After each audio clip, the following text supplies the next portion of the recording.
Good evening, Professor. This is Shelley Ann Jefferson with my week question 4 video essay. Describe the sequence of events that occur when you are hungry and enter a house where you smell delicious food cooking. Include both nervous system and digestive system process.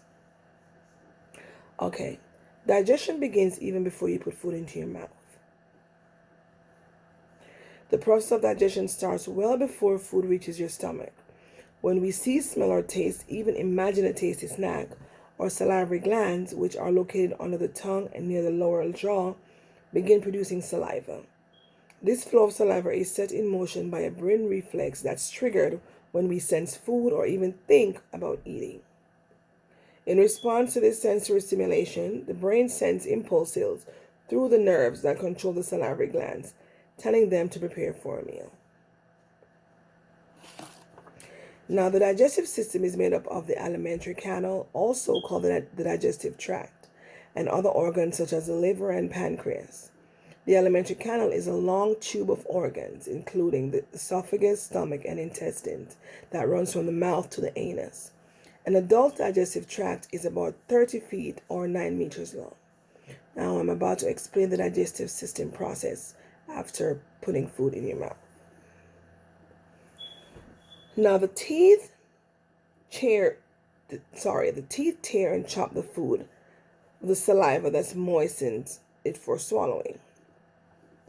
The digestive enzyme in saliva, called the amylase, starts to break down some of the carbohydrates, which are starches and sugars, in the food even before it leaves the mouth. Swallowing, done by muscle movements in the tongue and mouth, moves the food into the throat, or pharynx. The pharynx is a passageway for food and air. A soft flap of tissue called the epiglottis closes over the windpipe when we swallow to prevent choking. From the throat, food travels on a muscular tube in the chest called the esophagus. Waves of muscles contractions called peristalsis force food down through the esophagus to the stomach. A person normally isn't aware of the movements in the esophagus or stomach and intestine that takes place as food passes through the digestive tract. At the end of the esophagus, there's a muscular ring or valve called a sphincter. Allows food to enter the stomach and then squeezes shut to keep food or fluid from flowing back up to the esophagus. The stomach muscles churn and mix the food with digestive juices that have acids and enzymes, breaking it into smaller pieces that are digestible. An acidic environment is needed for the digestion that takes place in the stomach. By the time food is ready to leave the stomach, it has been processed into a thick liquid called chyme or chyme.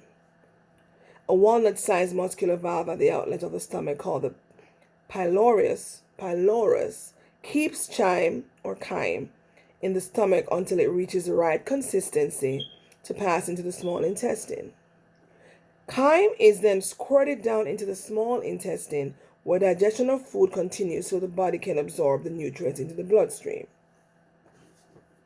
Now, the small intestine is made up of 3 parts: the duodenum, the jejunum, and the ileum. The inner wall of the small intestine is covered with millions of microscopic finger-like projections called villi.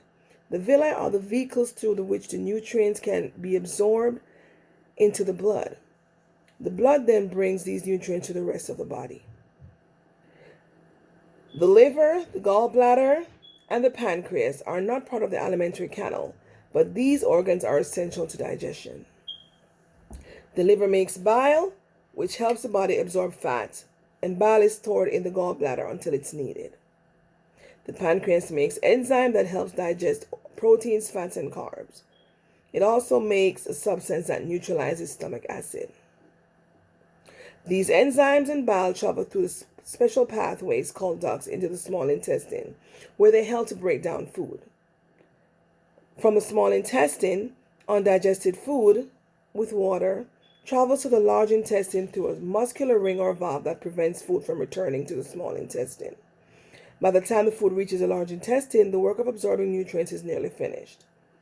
The large intestine's job is to remove water from the undigested matter and form solid waste, or poop to be excreted. And right there basically ends the process of digestion. Thank you, Professor, and have a good evening.